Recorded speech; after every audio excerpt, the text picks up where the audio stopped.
起身第一時間梗係洗個面先啦。唔對路喎，啲水黃色嘅，係我眼花呢？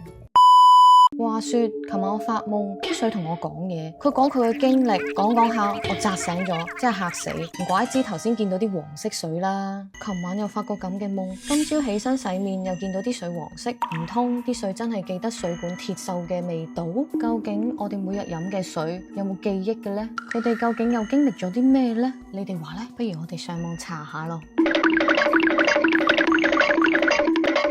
Later. 日本科學家岡本勝博士曾經做過一系列實驗，將水暴露喺唔同嘅環境入邊，俾音樂佢聽，俾圖片佢睇，甚至同佢傾偈，之後再用高速技術嘅相機觀察，發現水嘅結晶體呈現唔同嘅變化。簡單啲嚟講，水可能真係有記憶，仲可能真係會記住佢哋接觸過嘅物質。等我自己煮碗麵食返工先。哇，好多譜啊！如果水真係有記憶，咁咪記住咗啲氯氣同水管嘅重金屬，咁我呢碗麵咪變成咗化學回憶錄？咪啦，頂唔順，都係唔食啦。下次都係揾翻過濾龍頭出嚟嘅水煮麵穩陣啲。諗起啲水有記憶都驚啊，清除佢啲記憶先。諗下都係唔食啦，趕住翻工，飲杯奶粉算啦。關注正能量，正水好拍檔。